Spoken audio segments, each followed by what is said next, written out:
Olá a todos os amados irmãos da Igreja Batista Chamar, o saldo com a graça e a paz de Jesus, aquele que é Senhor de todas as coisas. Eu quero me apresentar a você que está acessando essa página pelo nosso Facebook, meu Facebook pessoal. Eu sou a pastora Maria Elizabeth, mais chamada como pastora Beth, da Igreja Batista Chamar, na cidade do Recanto das Emas. Para mim é motivo de louvor ao Senhor, nós vamos estarmos mais uma transmissão nesse tempo de confinamento, de isolamento social, nesse tempo de pandemia. E eu quero, nessa noite, chamar a tua atenção para o que a palavra do Senhor vai nos dizer acerca do falar honestamente. Nós queremos tratar sobre isso, baseado em Mateus capítulo 5, 33 a 37. E para tanto eu quero convidar você está conosco agora em oração. Queria que você curvasse a sua fronte, abaixasse a sua cabeça, dizer a você antes disso que para mim é uma alegria poder acessar a você através do seu celular, da sua rede social. Talvez você esteja na sua casa, em algum local de trabalho, ou mesmo em um lugar que não seja na sua casa. Para mim é uma alegria poder estar com você nesse tempo com o Senhor. Que esse tempo seja um tempo oportuno, seja um tempo agradável e proveitoso. Muito bem, vamos orar então. Querido Deus, bondoso Senhor, eu quero te dar graças por estarmos na tua santa presença para louvarmos e bendizermos o teu santo nome. Oramos, Senhor Deus, para que tu nos abençoes na noite desse dia, naquilo que nós iremos tratar, Senhor Deus, com o teu povo. Deus, em nome de Jesus, nos dá sede da tua palavra, nos dá sede de ti, nos dá, Senhor Deus, vontade de buscar o Senhor, de ter um testemunho coerente de uma pessoa que confessa o Senhor Jesus. Eu oro, Senhor Deus, para que esse momento que nós vamos estar juntos seja um momento gostoso, eu aqui na minha casa com meu esposo e os irmãos aí onde eles estiverem. Oro, Pai, para que o Senhor os abençoe. Oro, Pai, para que tu os fortaleça, para que tu tenhas misericórdia a começar na minha vida e na vida dos irmãos. Muito obrigada, Senhor Deus. Nós queremos devotar esse tempo a ti e dizer que tu nos dirijas, Senhor Deus. No nome de Jesus é que eu te faço essa oração. Amém. Abra comigo lá no profeta Isaías. Bem conhecido esse texto. Profeta Isaías, capítulo 6. É o chamado de Isaías. Profeta Isaías 6, de 1 a 8. É o texto que conta o dia que o Senhor chamou o profeta. E tem uma coisa aqui que me chama muita atenção e eu queria compartilhar essa verdade com você.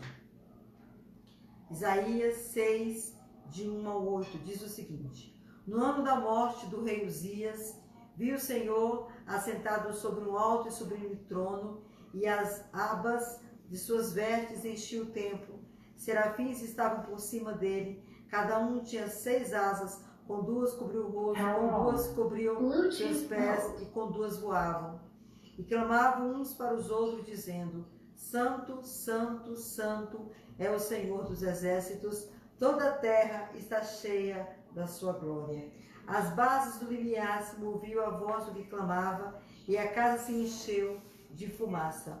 Então disse eu: ai de mim, estou perdido, porque sou homem de lábios impuros, habito no meio de um povo de impuros lábios, e os meus olhos viram o Rei, o Senhor dos exércitos.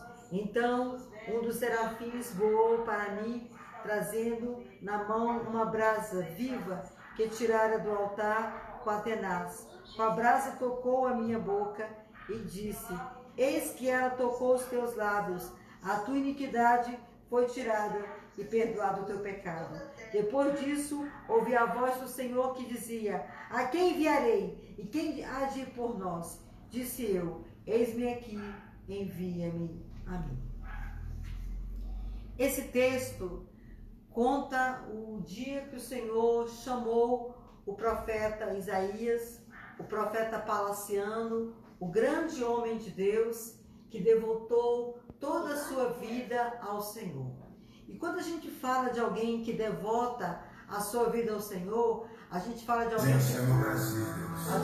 alguém que devota o tempo, a gente está falando de alguém que devota a inteligência, a gente está falando de alguém que devota toda a sua capacidade cognitiva para o louvor da glória do Senhor. Então, Isaías, ele está sendo chamado. E é interessante que o chamamento de Isaías acontece quando ele tem uma visão. Ele entrava no templo com frequência, ele era profeta, ele tinha ofício profético. E esse dia que ele entrou, algo de extraordinário aconteceu na vida de Isaías. Ele viu o Senhor. Observe o versículo 1. Ele viu o Senhor e ele vê o Senhor de forma muito interessante.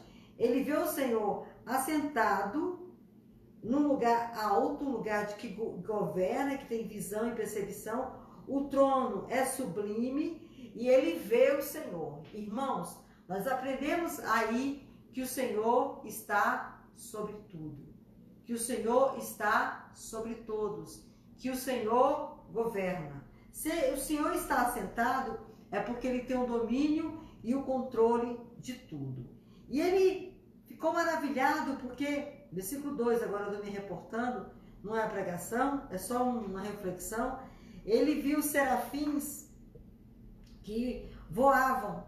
E esses serafins, eles tinham 6 asas, versículo 2 diz isso. 2 eles cobriam o rosto, porque eles não podiam ver a glória do Senhor. 2 eles cobriam os pés e com 2 voavam. Olha que interessante. Por que os serafins cobriam o rosto? Esses seres angelicais, celestiais, eram uma espécie de anjo. E por que eles cobriam o rosto? Irmãos, ninguém pode ver a glória do Deus sublime. Ninguém pode ver a glória do Deus majestoso. Então, eles estavam ali, eles assistiam na presença do Senhor, mas eles cobriam o rosto. Eles mostravam profunda reverência, profundo respeito ao Senhor. Irmãos, eu chamo a atenção de vocês para pensar, será que nós temos visto as pessoas respeitarem a santidade do Senhor, respeitarem a majestade do Senhor, glória? E minha resposta é não. Temos visto pessoas fazerem muito caso, mas o texto diz que nós devemos nos envergonhar do nosso pecado, envergonhar da nossa natureza, nos curvar ante aquele que é Deus, ante aquele que é. O texto no versículo 3 diz que ele é santo, santo, santo. O Senhor é 3 vezes santo. Louvado seja o seu nome. E nós temos que nos render ao Senhor, nos humilhando, nos quebrantando. Irmãos, a Bíblia diz que um coração compungido Deus não despreza, mas um coração soberbo Deus se afasta dele. Então, é algo importante. E ele via aqueles serafins, e os serafins diziam que o nosso Deus é o Deus dos exércitos, que a glória dele estava em toda a terra. Quer dizer isso? Quer dizer que a presença de Deus enche toda a terra. Eu estou aqui na minha casa, no Recanto das Emas, no 204, mas onde você está, a glória do Senhor está. Se você está no outro lugar, a glória do Senhor está. A glória do Senhor cobre toda a terra. Abacuque diz isso, que a glória do Senhor vai cobrir toda a terra, como as águas cobrem o mar. Então, é algo interessante de nós refletirmos. E ele viu que havia, versículo 4, que em decorrência dessa glória, as bases do templo, ou seja, as colunas do templo, começaram a se mover, a se abalar ante a majestade do Senhor. Tenho uma experiência com a glória do Senhor, eu tenho que tremer de temor. Eu tenho que ter temor, eu não tenho que ter, eu vou usar a palavra, pavor, profundo respeito. Então, a casa começou a tremer ante a voz. voz que clamavam era a voz de serafins, eram seres celestiais. Não era a voz do Senhor ainda. Então, irmãos, será que a voz do Senhor faz com que nós tremamos, que nós nos curvamos? No Salmo 29 diz que a voz do Senhor é poderosa, a voz do Senhor dá cria, a voz do Senhor quebra os cedros do Líbano, e tudo no seu tempo diz, ai, a voz do Senhor é poderosa. Será que nós temos esse entendimento? Observe comigo o Salmo 29, deixa eu só me reportar a uns versículos para completar a ideia sobre essa questão da voz do Senhor. Vamos lá, Salmo 29, versículo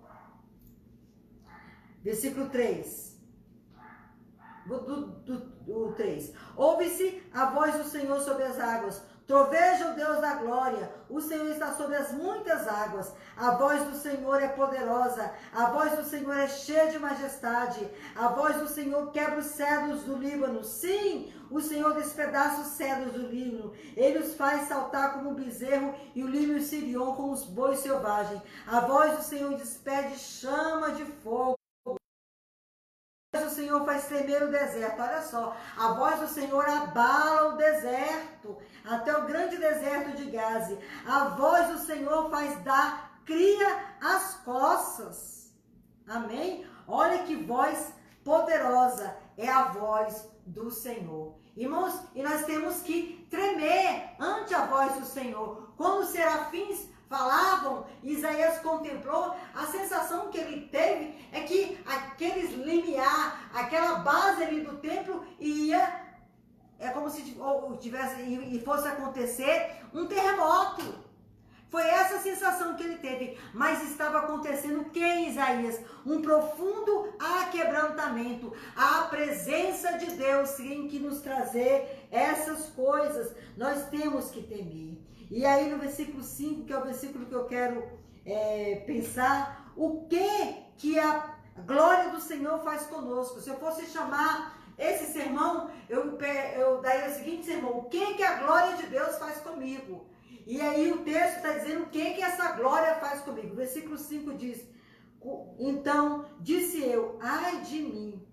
Irmãos, a glória do Senhor faz conosco, nós temos profundo medo. Ai, quer dizer ai, é medo, é pavor. Eu estou perdido. Eu estou perdido. Ele olha para a santidade de Deus e ele pensa na sua fraqueza humana. Todas as vezes que nós estamos diante do Senhor, nós temos que ter a experiência de Isaías. Olhar para a santidade de Deus e pensar na nossa insignificância humana. Amém? Aí ele vai dizer, eu sou um homem que tenho lábios impuros, habito no meio de um povo de impuros lábios. Eu sou, em outras palavras, um pecador.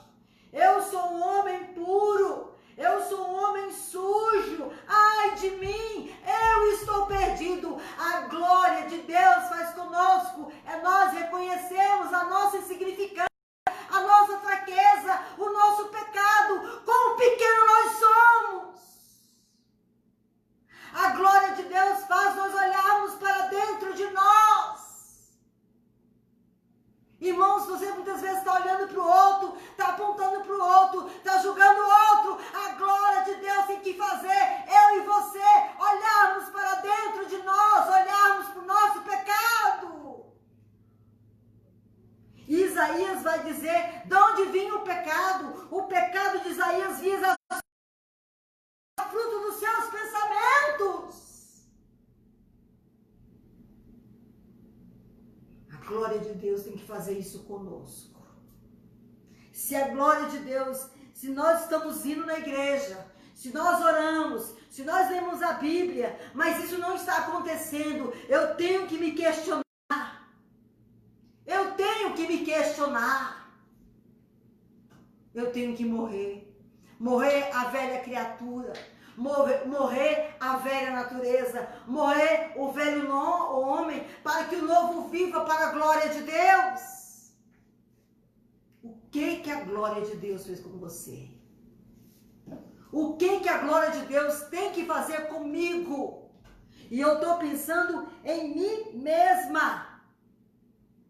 Estamos perdidos, irmãos. A glória de Deus nos leva a nós olharmos para dentro de nós.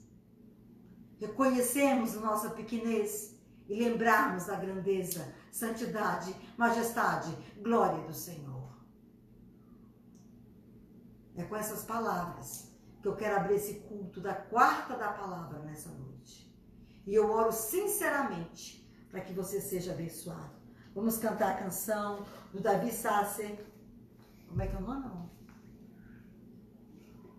Tua graça, né? Olha para mim.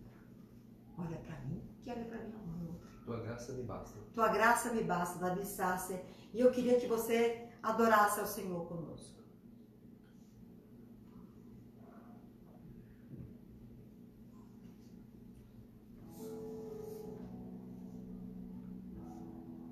Eu não preciso ser reconhecido por ninguém. A minha glória é fazer com que conheçam a Ti e que diminua eu, para que Tu cresças, Senhor, mais e mais.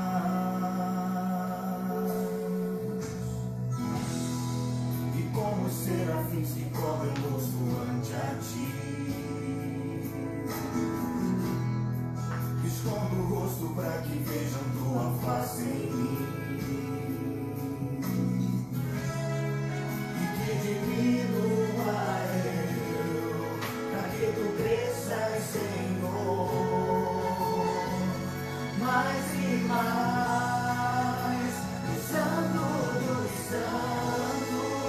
A fumaça me esconde, só Teus olhos me veem.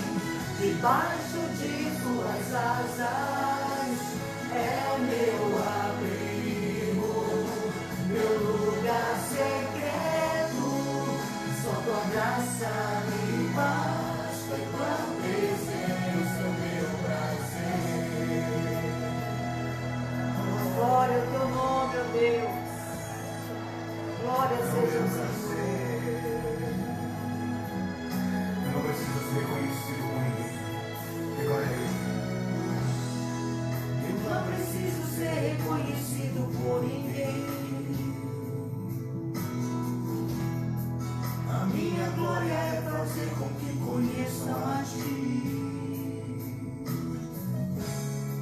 e que diminua eu, para que Tu cresças, Senhor, mais e mais.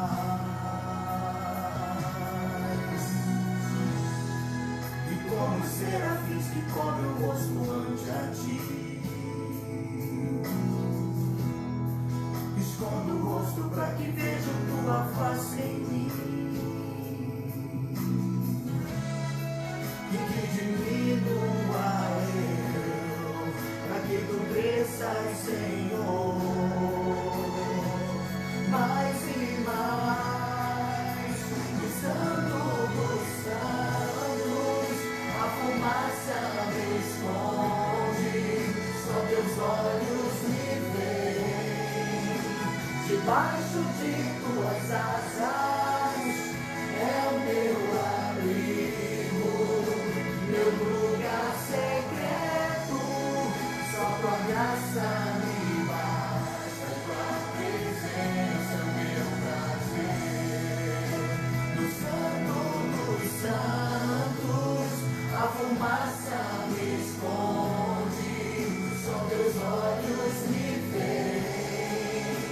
Debaixo de Tuas asas é o meu abrigo, meu lugar secreto.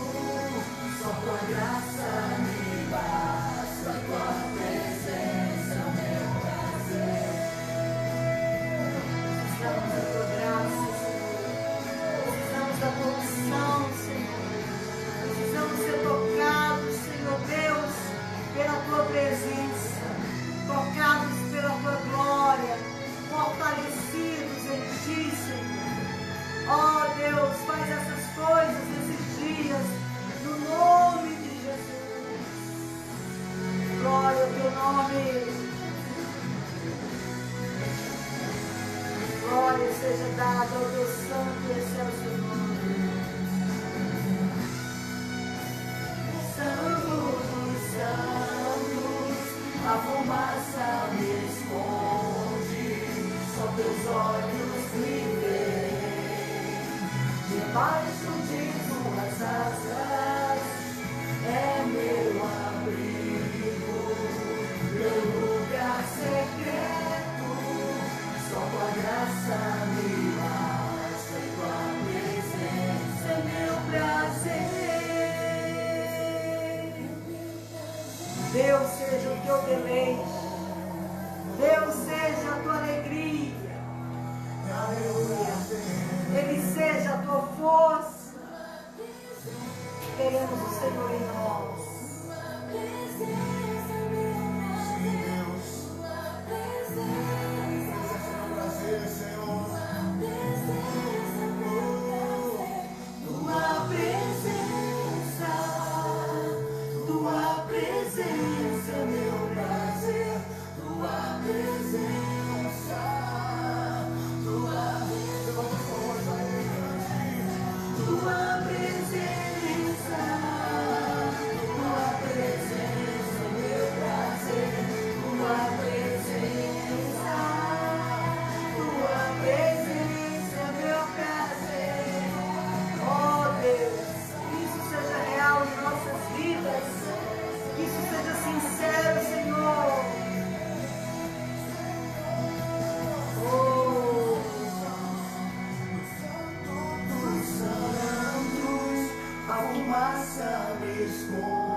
Ele conhece o teu coração. Ele conhece as intenções do teu coração.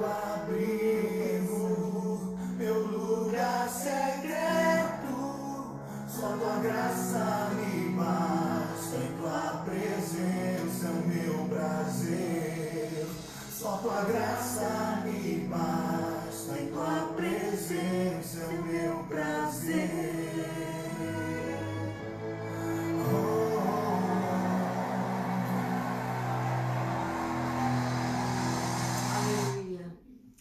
Senhor, nós queremos te dar graças, porque a nossa fonte de alegria é o Senhor.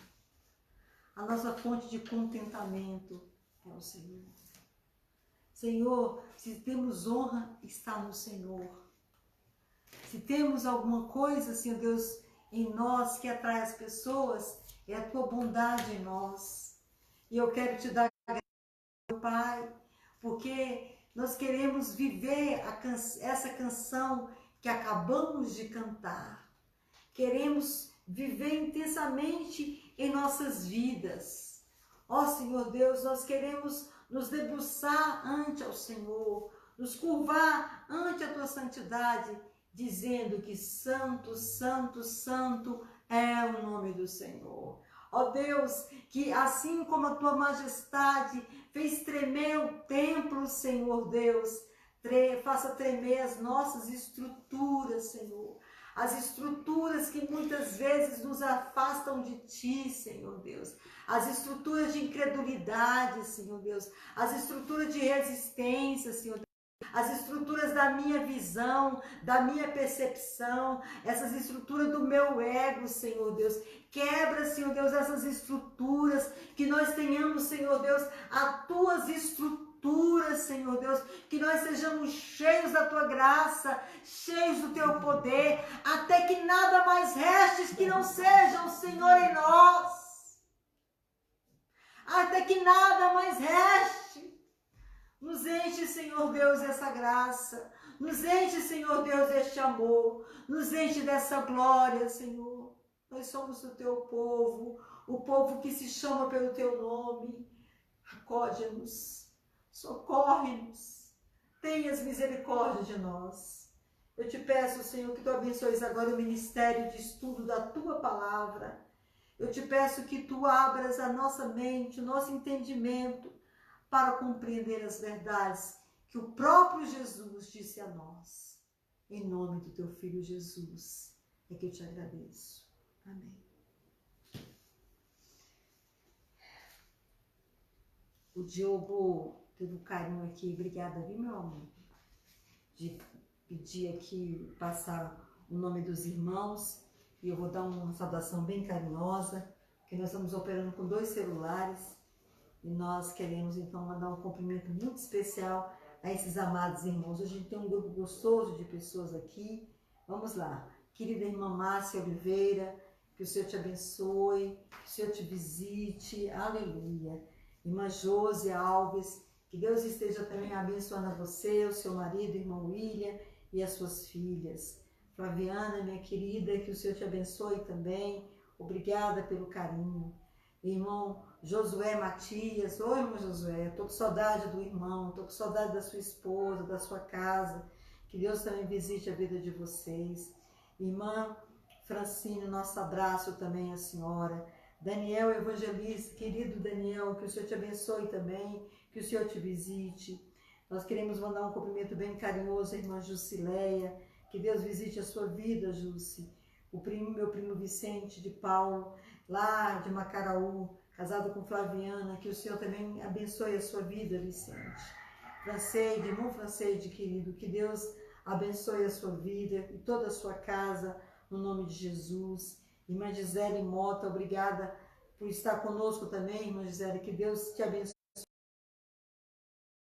Irmã John Michael, irmão John Michael, querido, saudade de você. Tem uns dias que você não vai no culto na igreja, mas domingo, em nome de Jesus, você está intimado a estar lá, porque eu quero conversar com você, marcar uma conversa na verdade.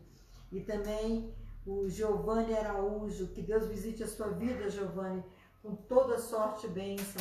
A irmã Daiane, aqui minha vizinha, perto aqui da minha casa, que Deus visite a sua vida, irmã Diana, viu, Diogo? Irmã Diana, ela e o irmão Raimundo e todos os seus filhos. Irmã Rosane Oliveira, que Deus também visite a sua vida, em nome de Jesus. Cidinha mesmo, né? Irmã Cidinha do Catavento, que Deus abençoe e visite a vida de vocês. Querido casal, amado do Senhor. Daiana Alves. Irmão Mauro César e irmã Josélia, amados do Senhor, que Deus também abençoe a casa de vocês. E querida irmã Ana Eugênia também, que Deus visite a todos. Muito bem, vamos para a palavra do Senhor. Tivemos um início assim muito forte, foi liberado, parece que uma unção sobre nós. Eu não sei se vocês têm esse sentimento, mas eu sinto isso, uma unção muito forte na minha vida. Mas nós vamos ao ofício da palavra agora, porque isso é importante também.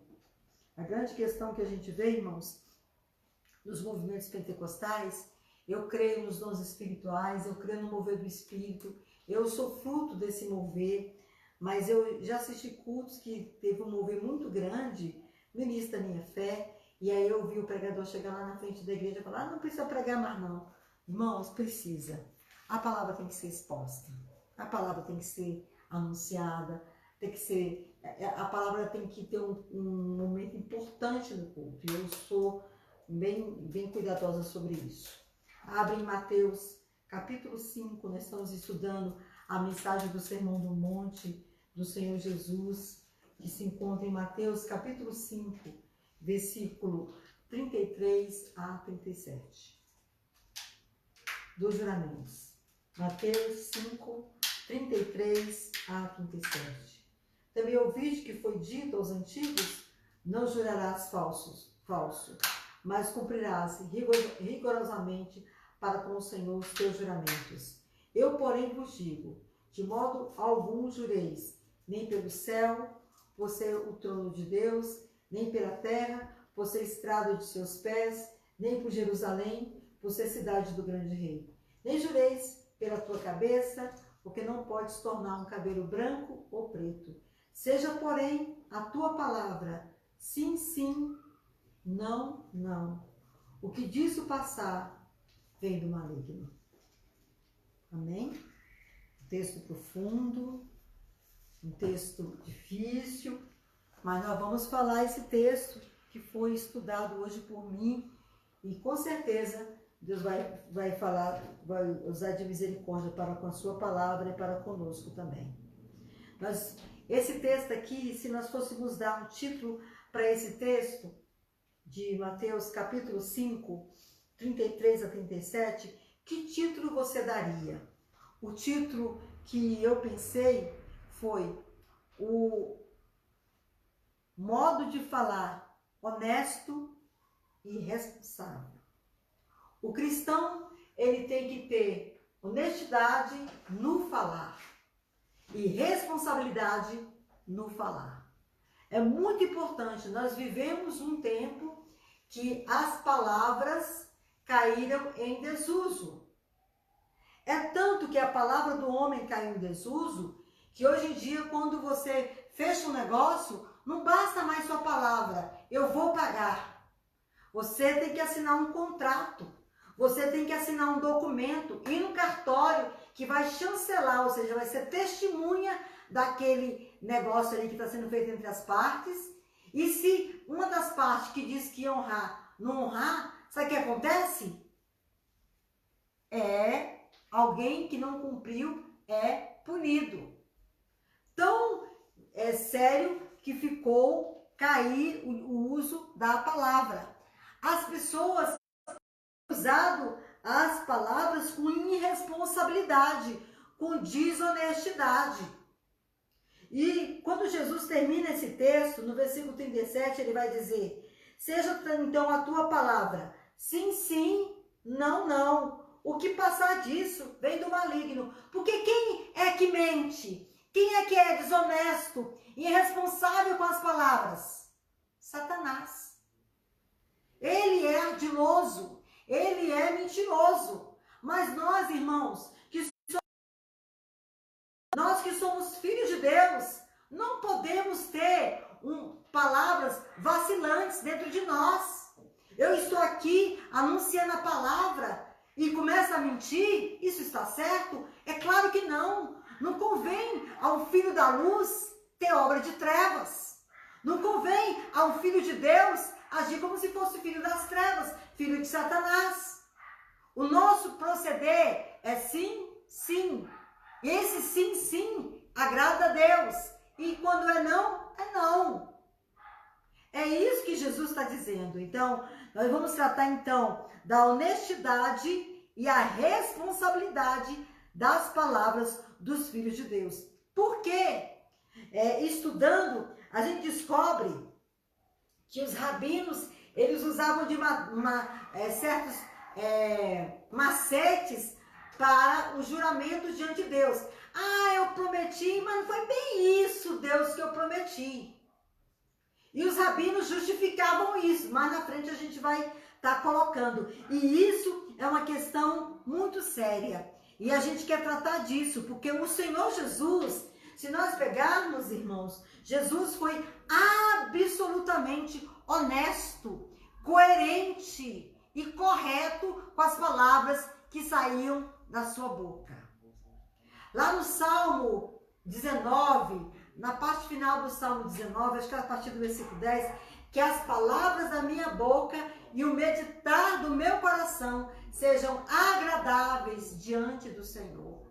Que nós tenhamos, irmãos, quem tem um falar dúbio, quem tem um falar estranho ou mentiroso, você não confia.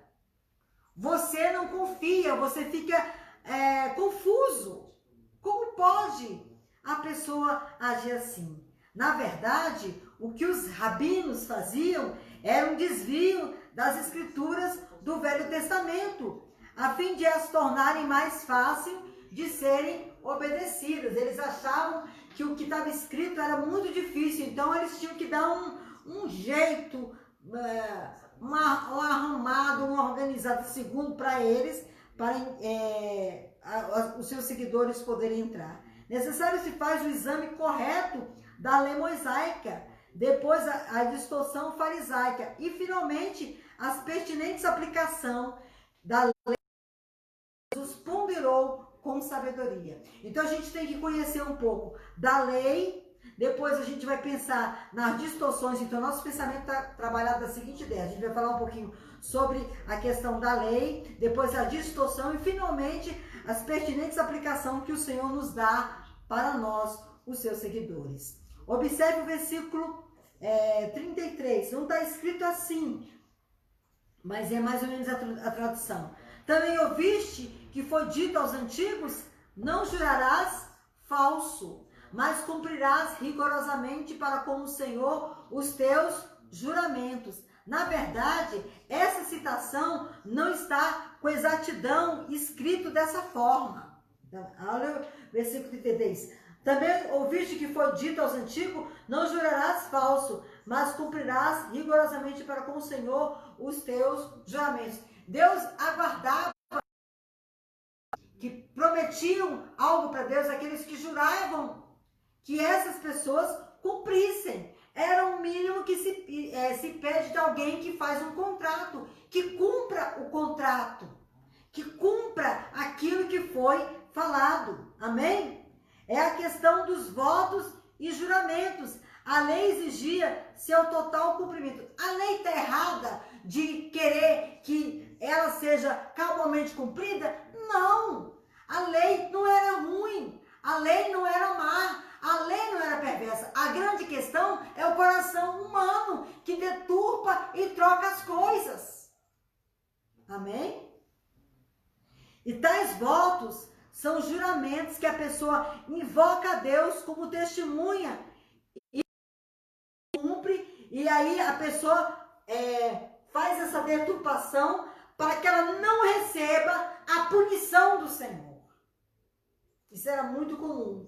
E Moisés frequentemente enfatiza quanto ao falso juramento e o dever de cumprir os votos feitos ao Senhor. Então nós vamos ler agora algumas referências bíblicas. Observe o primeiro texto, Êxodo 27. Êxodo, segundo livro da Bíblia, Êxodo capítulo 20, versículo 7. Observe. Não tomarás o nome do Senhor teu Deus em vão, porque o Senhor teu Deus não terá por inocente o que tomar o seu nome em vão. Então, a grande questão na hora do juramento para os rabinos fariseus da época de Jesus era: se você faz um juramento, mas você não menciona o nome do Senhor, você está livre daquele juramento. Você está livre daquele voto. O que, segundo os rabinos, você não podia era jurar em nome de Deus. Isso você não podia. Baseado nessa assertiva aqui de Êxodo capítulo 20, versículo 7. O outro texto está também no Pentateuco, Levítico, capítulo 19, versículo 12. Observe. Levítico 19, versículo 12. Observe. Nem jureis pelo meu nome, pois profanareis o nome do vosso Deus. Eu sou o Senhor.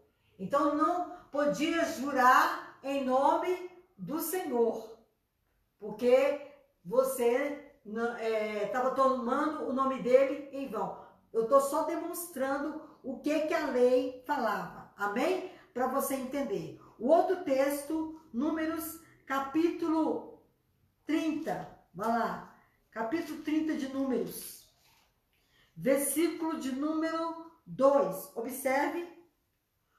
Quando um homem fizer voto ao Senhor ou juramento para obrigar-se a alguma abstinência, não violará a sua palavra, segundo tudo o que prometeu, fará. Então, se você fez um juramento, e esse juramento foi em nome do Senhor, você fez um voto, e esse voto foi em nome do Senhor, o texto está dizendo aqui, Números 32, que esse homem, ele está obrigado, olha só, obrigar-se-á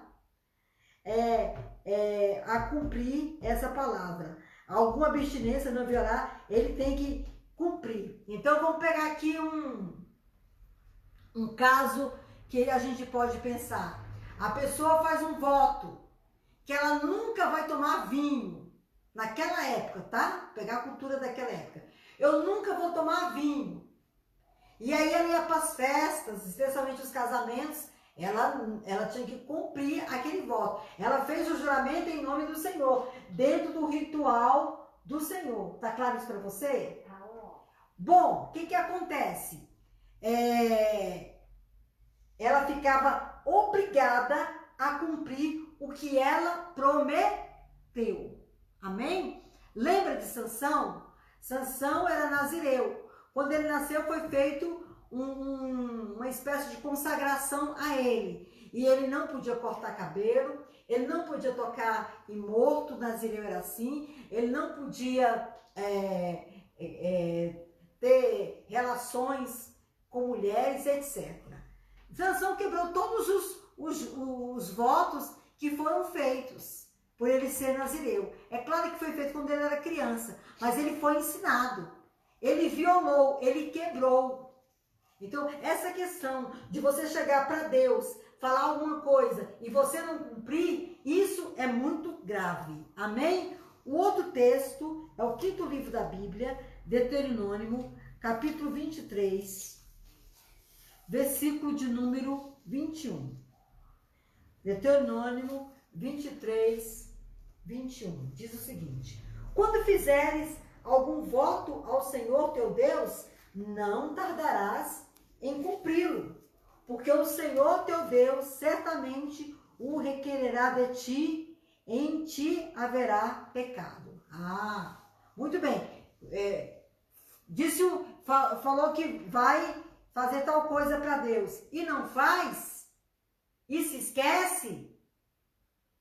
O Senhor, o texto está dizendo que o Senhor, você cumpra logo o seu voto, não tarde em cumprir, cumpra logo, se apressa, cumpra logo o teu voto. Mas o Senhor certamente vai requerer de você. Irmãos, eu sou tentada a dizer, mas eu vou dizer depois a última referência. Salmos, essa referência aqui foi uma referência que eu estava pesquisando hoje pela manhã.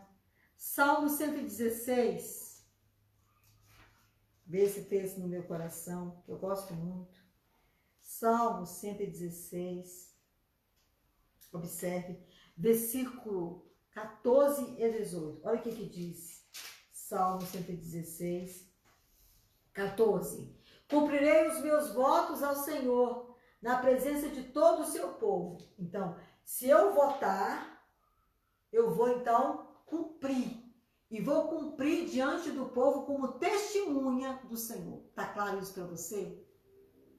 Amém? Versículo 18, olha o que ele diz. Cumprirei os meus votos ao Senhor na presença de todo o seu povo. É uma repetição, na verdade. Então, irmãos, eu tenho que cumprir aquilo que eu prometi. E aí eu disse para você que eu sou tentada a dizer, e eu vou dizer. Você está orando para que Deus abra uma porta para você. Você, Senhor, abre uma porta para mim, Senhor. E quando o Senhor abrir a porta, eu vou dar o dízimo. Aí dá o dízimo do primeiro, segundo, terceiro mês e esquece. Isso está certo? Não está certo. Senhor, eu quero aquela mulher para mim, Senhor, ora por um casamento, eu quero me casar. E quando, Senhor, eu me casar, eu prometo que vou ser fiel nos cultos, eu prometo que vou ter uma pessoa que tem um compromisso. De novo, a pessoa chega para Deus, faz seus juramentos para Deus, passado o tempo, esquece. O texto acho que é Êxodo, não. O texto de número 30, versículo 2, fala assim: se você prometeu, se você falou, cumpra logo. Se você disse, cumpra logo. A pessoa, na hora do apuro, promete mundos e fundos para Deus. E depois a pessoa se esquece. Essa palavra, é para nos lembrar que Deus não se esquece do que saiu dos nossos lábios. Eu tenho um voto ao Senhor, irmãos. O meu voto é assim, que todas as vezes que meu filho completasse um ano de vida, eu faria um culto. Eu faria um momento de oração na minha casa e um culto. Não tem sido fácil nos últimos anos, mas eu já cheguei no seja só eu e você, nós vamos fazer. Porque eu voto, eu tenho um compromisso com o Senhor. Amém? Eu orei ao Senhor, eu pedi para Deus intervir, eu pedi para Deus ter misericórdia, e Deus foi longânimo comigo, e Deus foi misericordioso comigo, e Deus foi gracioso comigo. E agora eu me lembro, Senhor, obrigada, porque o Senhor livrou meu filho da morte. Obrigada, porque o Senhor teve misericórdia naquele dia que eu clamava. Irmãos, eu sou pastora há 25 anos. E eu tenho visto as pessoas que se dizem cristãs brincar com a palavra. Brincar com fala na oração. Brincar, irmãos, na hora que está pedindo uma coisa para Deus, desculpa a expressão vulgar, promete mundos e fundos. Mas a pessoa não é fiel suficientemente para pagar aquele juramento, pagar aquele voto. Irmãos, não sejamos assim. Isso não agrada o coração bondoso de Deus. Se eu votar, eu tenho que cumprir.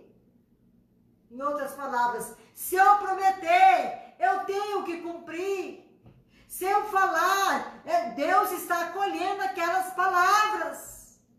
E eu tenho que ser honesto para com aquelas palavras. Está claro isso, irmãos? Eu sou tentada a dizer isso, porque eu tenho visto os crentes caírem em fracasso. E aí o crente esfria e começa a brincar com Deus, e começa a brincar com a igreja, e começa a brincar com a fé. E começa a não levar as coisas a sério. Vai ter um dia que Deus vai requerer as palavras que saíram dos nossos lábios. Vai ter um dia. E eu espero sinceramente, eu, Maria Elizabeth, não ser achado que falta. É por isso que eu não fico fazendo voto. Essas igrejas aí que levam os crentes a toda hora fazer um voto, é um perigo, muito perigoso. Porque tem que ser pessoas comprometidas, tem que ser pessoas aliançadas, crentes verdadeiros de fato na presença do Senhor. Apenas com essa leitura superficial destes mandamentos ficam claro a intenção. Proíbe o juramento falso, perjúrio, isto é, fazer um voto e depois quebrá-lo. A palavra do Senhor, vou usar a palavra, proíbe que eu abra minha boca, eu posso fazer o juramento, pode fazer o voto, posso, mas eu fico fiel de cumprir, amém? Eu tenho que ser fiel de cumprir essa palavra. Então, isso é muito sério. Isso é muito sério que você coloca. O falso perjúrio é empenhar desonestamente a palavra. Montaram uma série de regras com formas permissíveis os fariseus e acrescentaram que incluíam o nome de Deus tornavam o voto obrigatório. Então a pessoa votava, mas não citou o nome de Deus. Para os fariseus, podia fazer o voto, podia quebrar o voto. Porque segundo os fariseus, o que santificava o voto era o nome de Deus. E Jesus está dizendo, não é assim.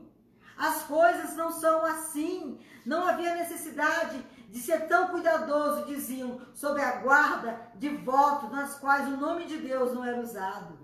Veja a esperteza dos mestres na época de Jesus. E Jesus vem e desconstrói todas essas coisas.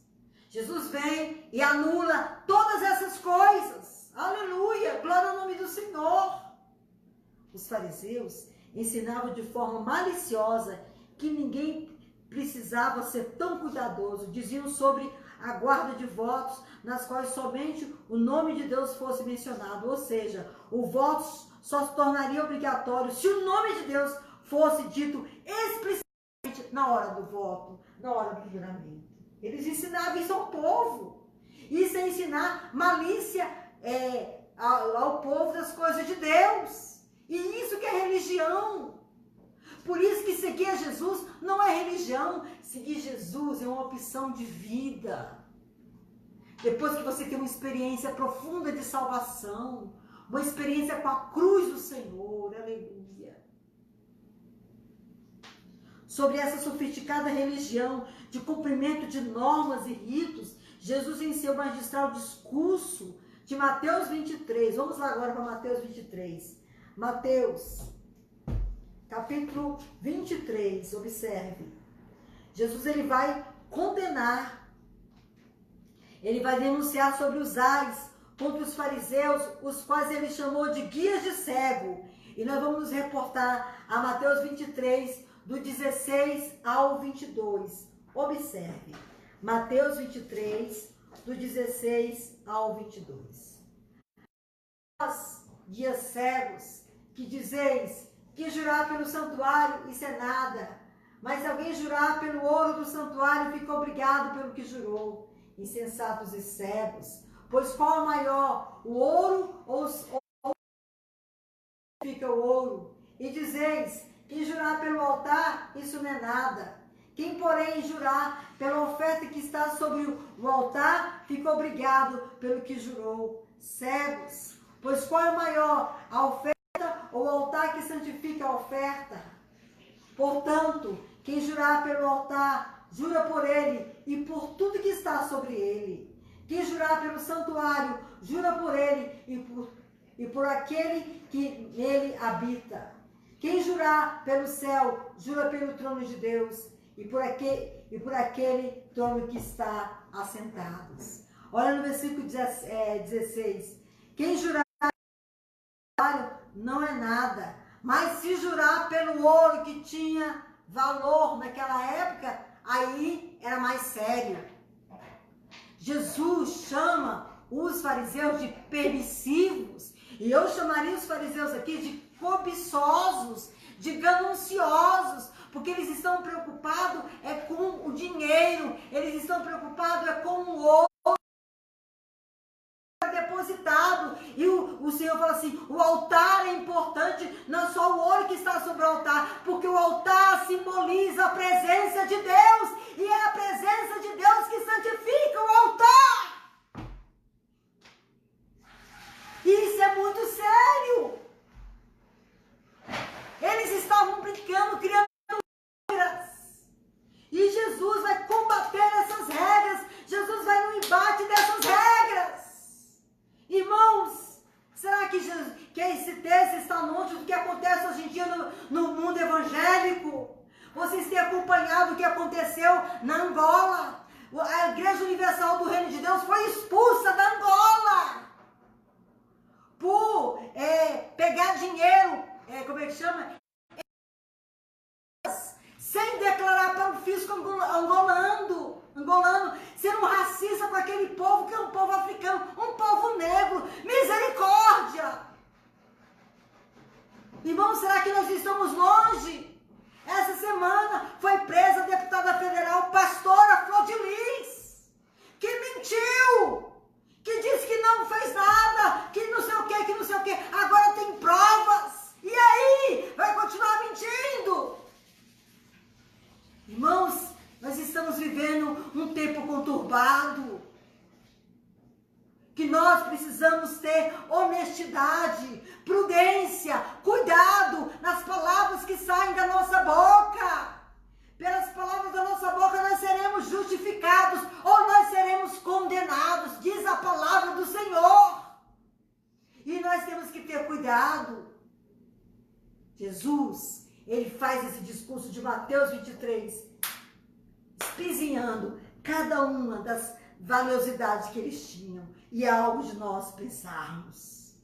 A presença de Deus vale mais que ouro.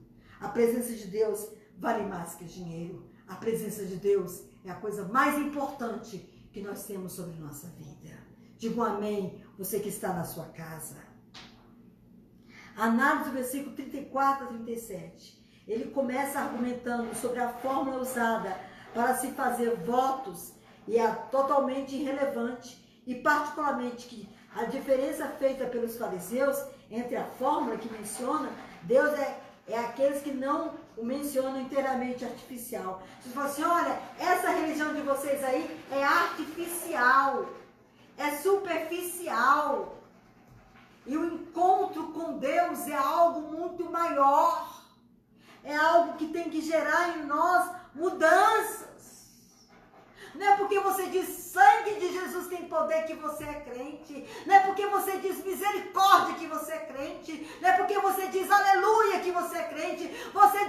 Você é crente pelos seus atos, pelas suas palavras diárias, cotidianas, na presença de Deus. Pelo que eu sou, pelo que eu penso, pelo que eu avalio, pela minha conduta. Isso é muito sério. Por mais que se evite mencionar o nome de Deus, é quase impossível não ter referência ao Senhor. Se você jura pelo altar, qual é o elemento que está no altar? Qual é o nome que está no altar? O nome do Senhor. Se você jura pelo céu, quem está sobre o céu? O Senhor. E isso é algo importante. Veja os exemplos que Jesus nos dá. Se vocês juram pelo céu, ora, o céu é trono de Deus. Aí estamos no versículo, estamos analisando Mateus 23, de 16 a 22. Quem jura pelo céu, o céu é o trono de Deus. Se pela terra, é o estrado dos seus pés. Se pelo Jerusalém, é a cidade de Deus, do grande rei. Se vocês jurarem por sua cabeça, na verdade, é a sua no sentido de não pertencer a qualquer outra pessoa. Mas ainda assim, é a criação de Deus. Nós somos criados por Deus segundo a sua imagem e semelhança. E está sob todo o seu controle. Ou seja, Deus está em tudo. Aleluia. Você não pode nem sequer mudar a cor do seu cabelo de um simples fio de cabelo. Preto na juventude e branco na velhice. Naquela época não tinha a arte da tintura. Mas quando os fios começam a crescer, começa a aparecer a cor natural que eles são de fato. Então não dá para ter disfarce. Nesse sentido, essa fórmula é irrelevante para fazer votos. Então a preocupação não só está nas fórmulas dos fariseus, mas a verdadeira implicação da lei é que devemos cumprir as nossas promessas por sermos pessoas de palavra. Amém? Eu cumpro a minha palavra. Eu tenho palavra. E isso é muito importante. No versículo 37, o Senhor acrescenta, seja porém a tua palavra, sim, sim, não, não. E o que passar disso, Jesus emenda, vem do maligno. Tanto da maldade dos nossos corações, como do seu grande engano, como do maligno que Jesus escreveu, o mentiroso, o pai da mentira. João 8,44. Nós temos que ter temor, irmãos. Temos que ter temor. Um sinal que nós estamos caindo na graça são as mentirinhas. É a desonestidade no falar.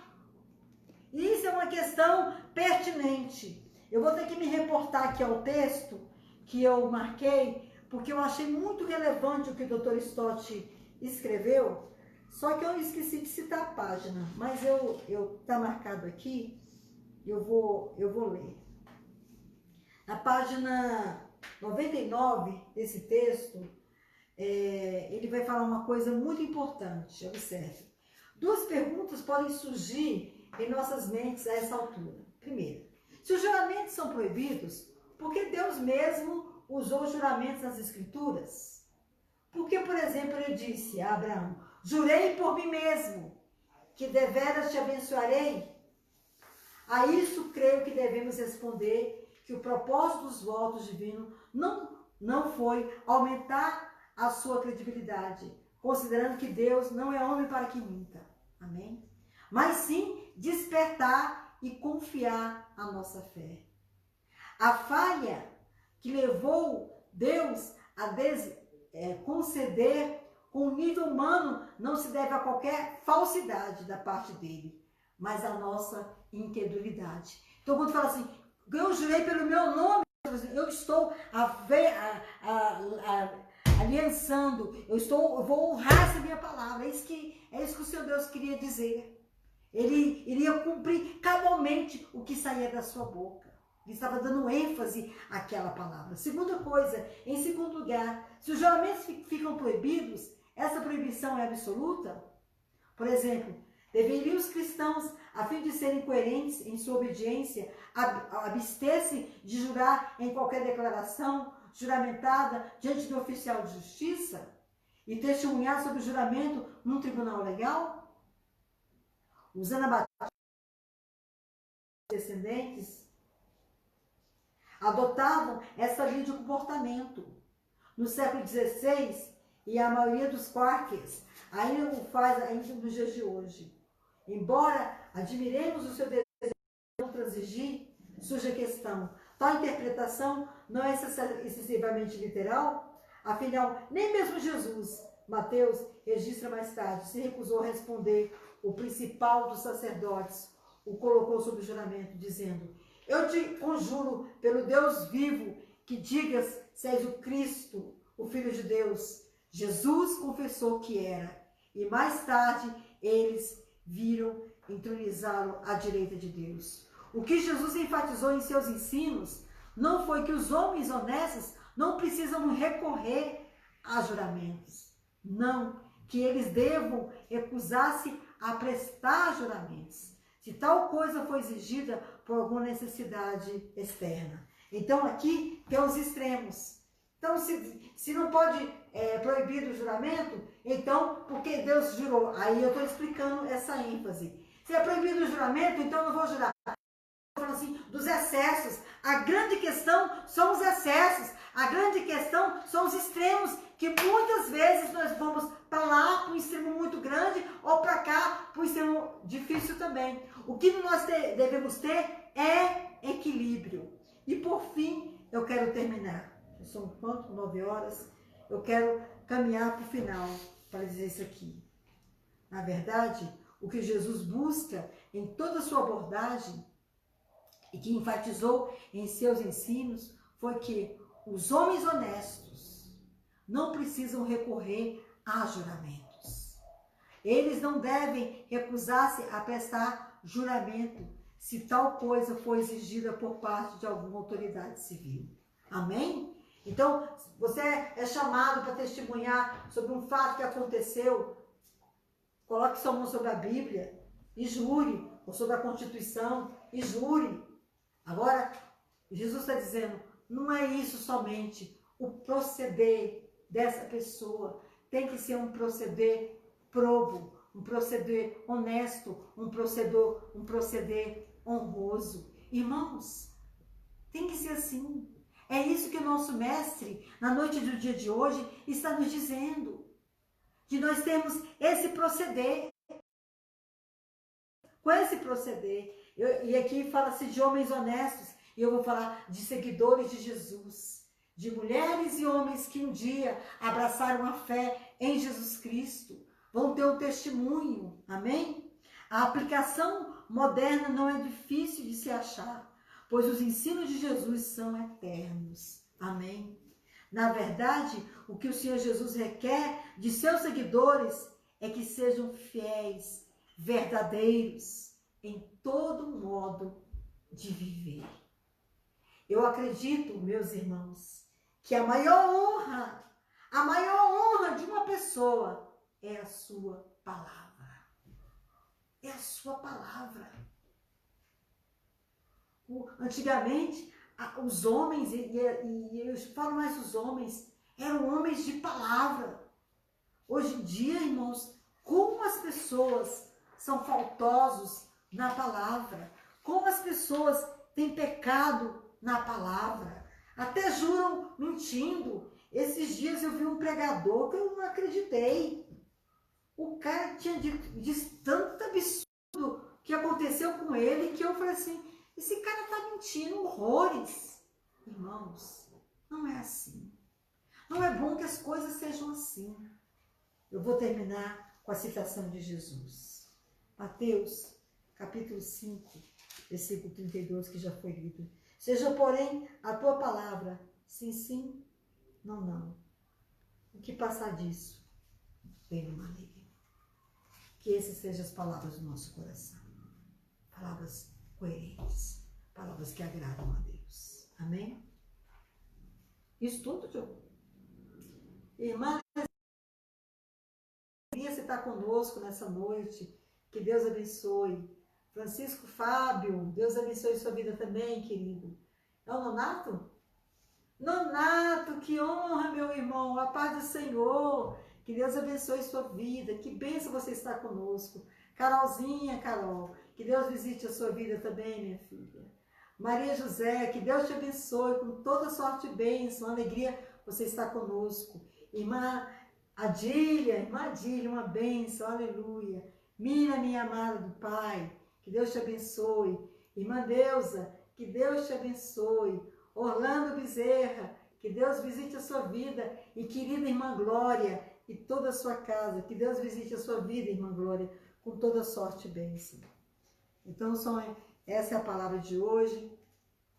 Nós queremos comunicar aos irmãos que saiu o decreto que diz que os idosos podem frequentar os cultos, os idosos acima de 60 anos, desde que não tenham morbidades, ou seja, doenças graves. Então está liberado. E ontem saiu outro decreto que libera as crianças abaixo de 12 anos. Então todas as crianças abaixo de 12 anos que não tenham morbidades também devem estar nos cultos. E aí eu estou aqui pensando se a gente continua com esse culto às quartas-feiras, se faz lá na igreja, vou estar orando ao Senhor. E uma alegria, irmãos, a gente poder servir ao Senhor, mesmo que de forma virtual. Eu peço a você que curve sua fronte, agradeço de coração a sua presença conosco. Nós vamos agora orar ao Senhor, encerrando. Amém. Pai, nós queremos te dar graças, porque nós estamos encerrando mais uma transmissão, Senhor Deus, deste culto, Senhor Deus, que nós fazemos às quartas-feiras. E nós oramos, Senhor Deus, para que essas verdades que foram ensinadas possam tornar-se, Senhor Deus, prática na vida, a minha vida, Senhor Deus, como eu tenho me esforçado para falar a verdade, e também na vida dos meus irmãos. Eu oro, Senhor Deus, para que o Espírito Santo, que é o Espírito da verdade, que é o Espírito da luz, que é o Espírito que nos ensina as verdades do Deus eterno, possa nos ajudar, Senhor Deus. Porque o homem é as suas palavras, o homem é o seu proceder. E que, através das nossas palavras, nós sejamos justificados diante de Ti, Senhor. Tenhas misericórdia de nós. Repreendas a mentira, repreendas a falsidade, repreendas a hipocrisia, repreendas, Senhor Deus, as artimanhas, Senhor Deus, que muitas vezes são criadas, Senhor Deus, como subterfúgio. Tira isso, nos torna pessoas honestas, sinceras. Pai, se alguém fez algum voto, que essa pessoa cumpra. Se alguém fez algum juramento, que essa pessoa honre, Senhor Deus. Em nome de Jesus. Pai, abençoa os teus filhos com paz. Abençoa os teus filhos com a tua presença, que é melhor que a vida. Eu te dou graças no teu eterno nome. Antes de nós encerrarmos, eu quero convidar a todos os irmãos que estão conosco, a toda a Igreja Batista Chamar, a você que vai acessar essa página, que domingo, às 18h30, um grande culto ao Senhor, coordenado pelo Ministério de Homens da nossa igreja. Nós queremos convidar todos. Os homens irão dirigir, os homens irão pregar, se tiver algum cântico especial eles vão fazer, e vai ser para a glória do nome de Jesus. No mais, irmãos, viver em paz, andai na verdade, praticai a verdade, falai a verdade. Eu vos abençoo no nome do Pai, do Filho e do Espírito Santo. Que você diga amém. Muito obrigada. A paz.